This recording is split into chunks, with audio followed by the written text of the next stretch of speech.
So we're recording. So welcome everybody to our team call. Thanks for showing up today. It's great to see you guys.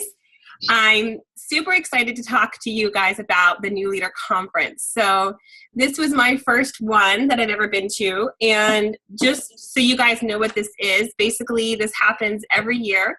And it's a conference that Beachbody puts on for what they call like the new emerging leaders in the company. So you can only qualify and go once. And to get there, hold on, I forgot to mute everybody. I'm going to mute everybody. Okay. So to qualify for this, you have to be a 2-star diamond by the end of the year. And you have to have, I think, about 20 elite points. So first off, I want to say we're in February 1st now, officially. But there is absolutely no reason why none of you or any of you guys can't be there next year. So this is a definitely attainable goal that I would highly, highly recommend you guys shoot for. Because yes, I'm going to come back and I'm going to try and share with you all of my takeaways, but there is nothing like being at these kind of events live. So at these events, Beachbody truly goes all out for their coaches. They do this at every event, but this is the first one where I've been at where it's very small. There was only about 400 coaches that went, and it was very intimate, and I had so many opportunities to meet and connect with a lot of other coaches, to network. I talked with a lot of the top coaches who were there presenting, a lot of great conversations with people from corporate. So just an amazing, amazing opportunity to network, to learn, and to grow. And then it's also very much geared towards where you are as a coach. So whereas Summit is amazing and it's great, but it's more sort of for everybody, where this New Leader Conference is very geared towards the type of coach that we are and where we were in our business. So there was a ton of takeaways. It's also pretty amazing to go to LA and stay in a luxury hotel for free. All the meals are catered. We worked out with Tony Horton. We had cocktails, with the CEO and with Tony Horton, with Autumn Calabrese. I had dinner with, Michelle Myers, who's been a coach for 7 years, an incredible leader.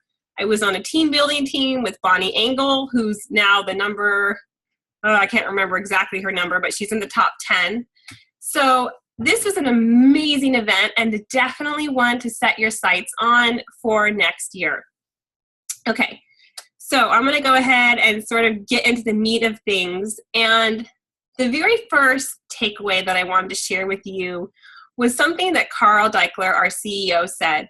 And he said, as a coach, you are the CEO of your business.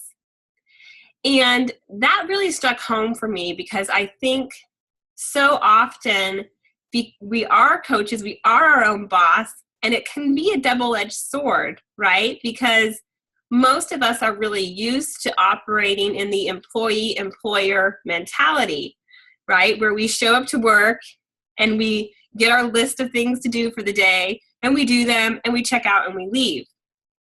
Versus when you are your own CEO, when you're the boss of your own company, everything is on you.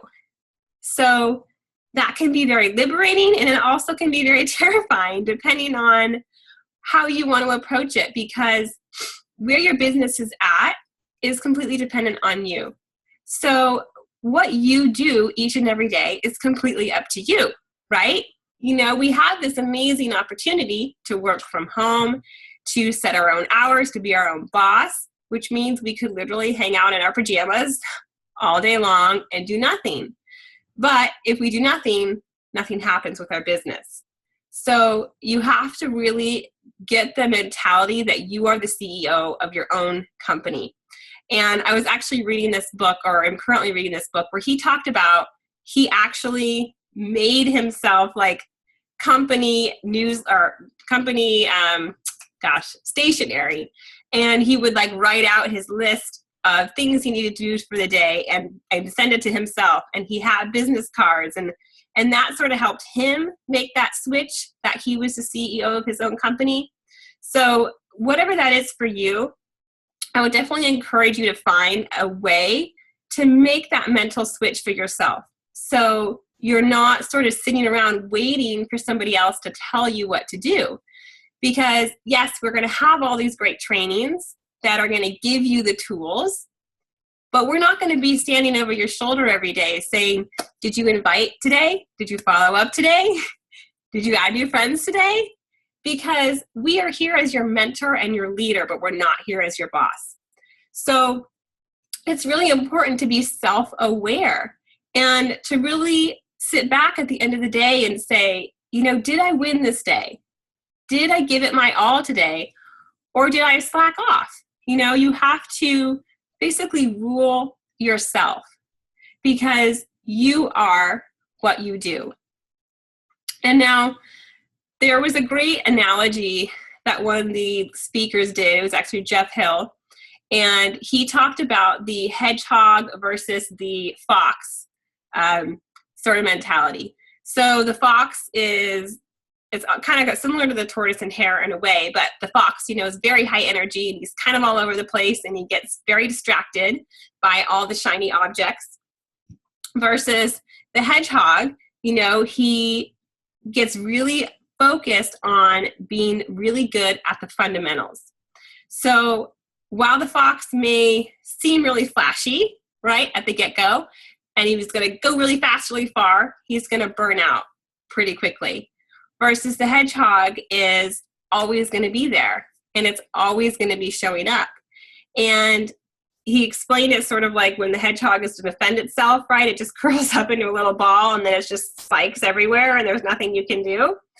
And it's sort of the same way with the fundamentals of this business is you want to get really good at doing those vital behaviors and not let yourself get distracted by all the sort of flashy fluff that can come along with this business. And that was a message that was hammered home a lot throughout all the speakers, was the importance of getting good at these fundamentals. So if you look at sort of any professional thing, it's the same way. So for me, I'm a musician, and I started playing the harp when I was 5 years old. And how I started was with hot cross buns. And I started with one finger. And I practiced every single day. And every day I would show up and I would practice, and I get a little bit better and a little bit better. And, you know, if I had looked from where I went, so I basically went from 5 years old, not knowing anything until I went all the way through college as a musician, and I graduated, and there was pretty much not a piece of music that I couldn't play because I had gone all the way to that point. But anytime I started a new piece of music, no matter what it was, whether it was 1 page or 10 pages, it all started the same, with one note at a time and one finger at a time. And those are the fundamentals that are going to carry your business. So the most important thing that you can do as a coach is to get really, really solid in those fundamental, vital behaviors. And for us, that's sharing, that's inviting, and that's following up. And it might seem really simple and it might seem a little bit redundant, but I want to show you a really quick video that they shared with us at the New Leader Conference. You may have seen it before, but I want to show it to you really quick, and then I want to talk about it a little bit more about how I see it applying to our business. So I'm just going to screen share with you really quick. Dad, I don't want to read stories. I want to read stories. 1, 2, 3, 4. 1, 2, 3, 4, 5, 6, Dad, 2, 3, 4, I don't want to read 6, stories. 7, 8. 1, 2, 3, 4. 1, 2, 3, 4, 5, 6. 1, 2, 3, 4,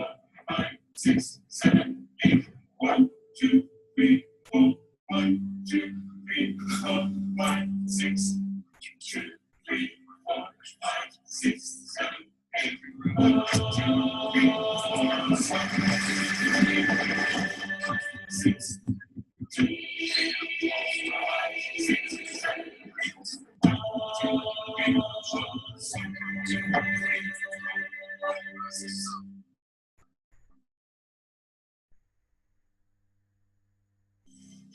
2, 3, 4. 1, 2, 3.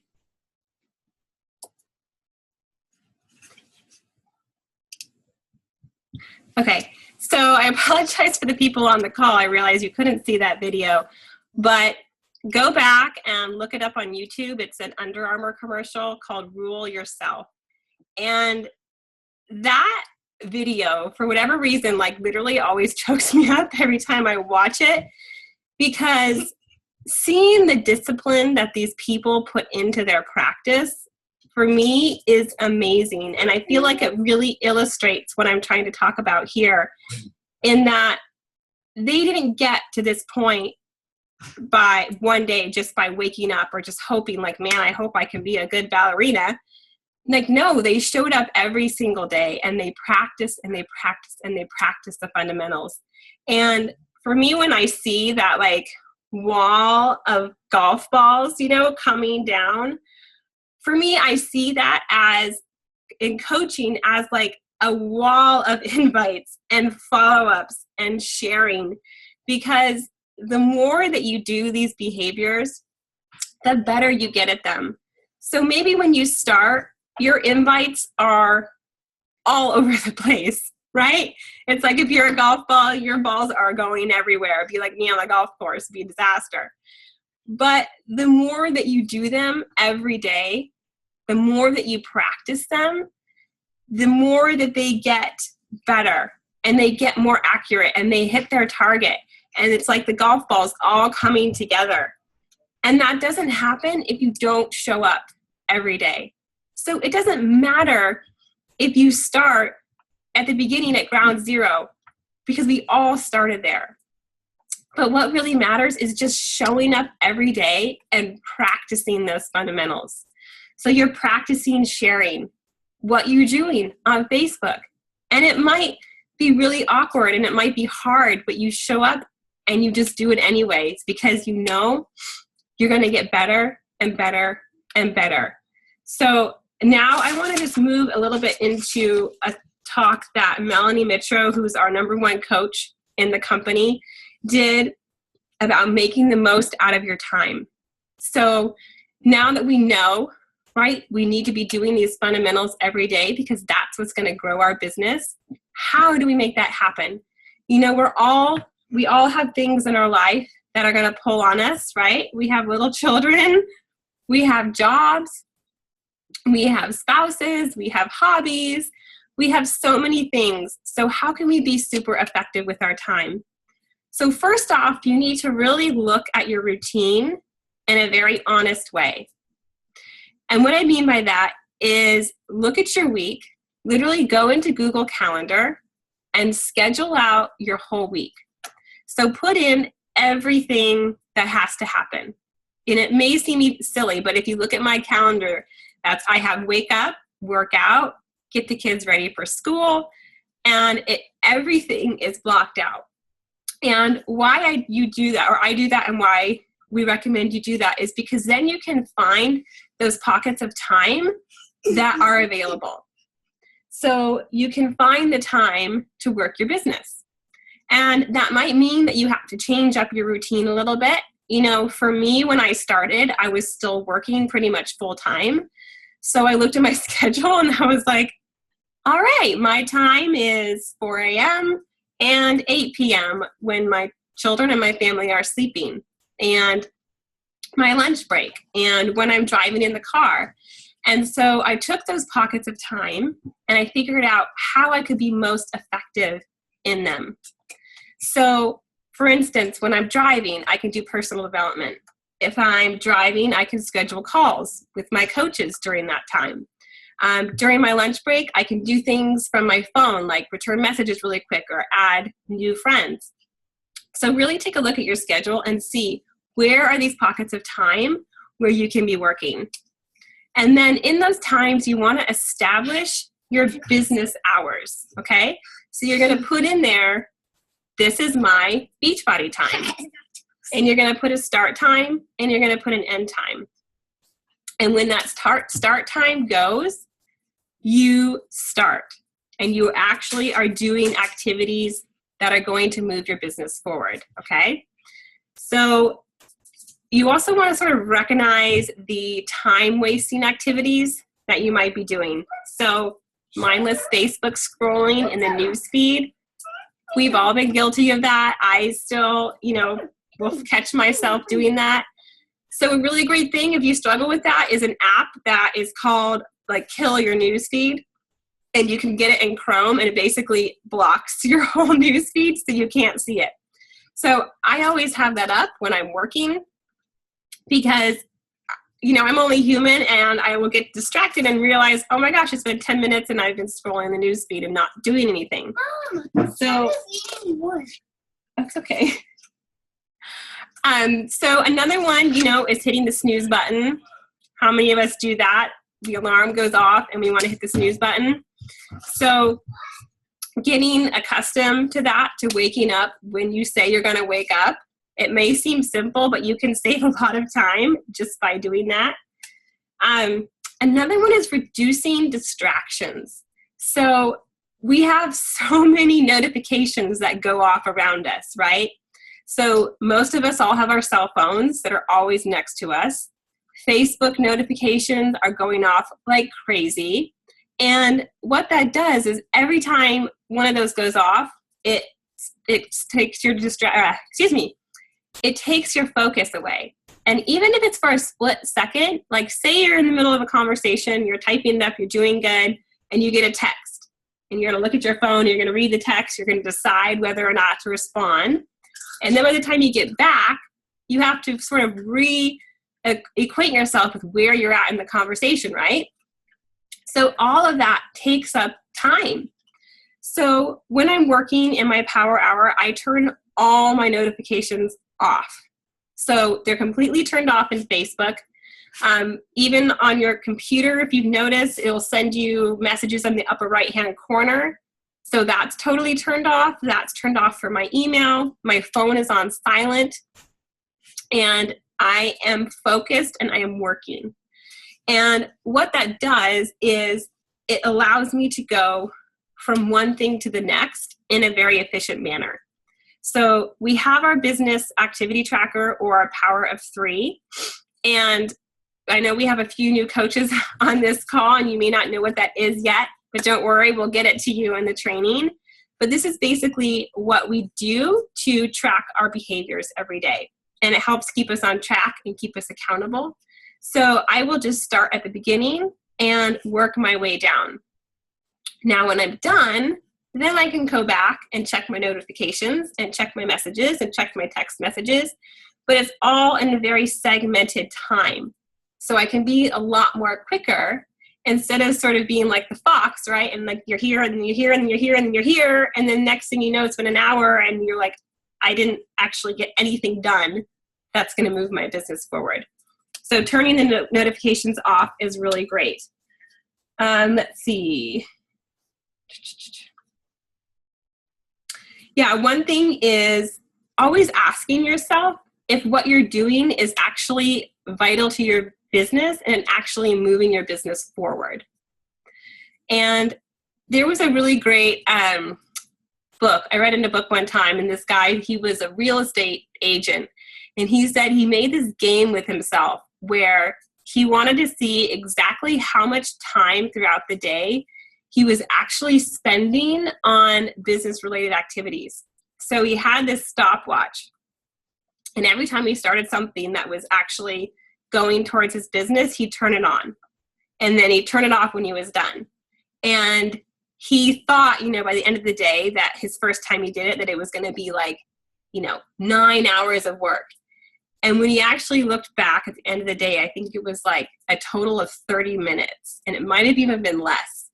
And he was pretty shocked, right? That here he thought he'd been working, these 12-hour days, when really only a very small part of it was truly business-related, moving your business forward activities. And so he made a game with himself to see how much time he could get on that stopwatch.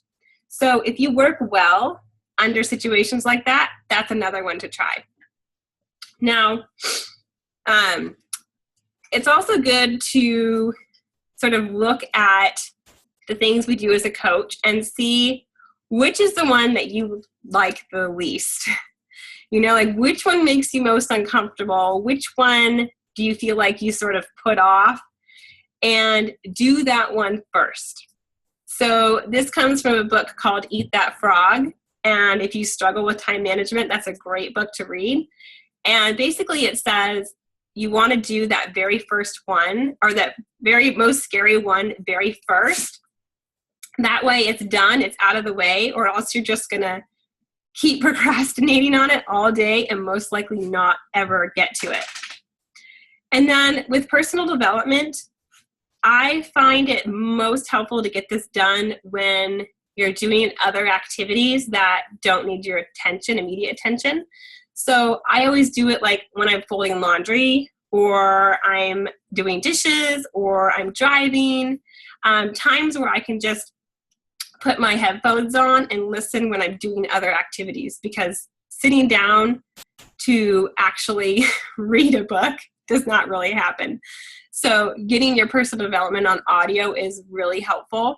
For the new coaches on this call, ones that are really good to start with are The Slight Edge. And that one you can actually listen through on YouTube for free, which is really nice. The Compound Effect is also another really great one to start with. And let's see. Okay, so the last thing is with time management is control the controllable, which basically means like you control you. And this comes back to being the CEO and being professional about your business and really making sure that you are showing up every day, because the only thing that you can control is you, right? You can't control how people are going to react to you. You can't control how they're going to react to your posts. All you can control is you and whether or not you show up every day. Okay, now I'm going to change gears just a little bit. And we're going to talk about recruiting. So for the brand new coaches on the call, if this gets a little bit like over your head at all, don't worry about it. We can talk more about it one-on-one. But I'm going to talk a little bit about recruiting coaches. So first off, the most effective way to do this is you want to create your avatar. And what that is basically who is your ideal coach? And who is the person that you most want to work with? And I'll tell you right now, it's pretty much you, right? Because we want to work with people like us. So for me, it's other moms, similar age, into health and fitness. And it can go a lot deeper than that, but I definitely highly encourage you to sit down and actually take the time to write out your avatar. So some people even find a picture for them, like what their avatar looks like, and they give them a name. And you want to think about like, what keeps this person up at night? You know, when they're going to bed, what are they worrying about? What are they stressing about? What is going on in their life that they wish they could change? And why we create this avatar is so when you're making your posts, you're speaking to this person. And you have this person in your mind. Because we're on social media, right? And so our audience is huge. And we're talking to so many different people that we can't possibly relate to every single one. So we need to talk to the specific one that we want to bring into our business to work with. Everybody just froze. Can you guys still hear me?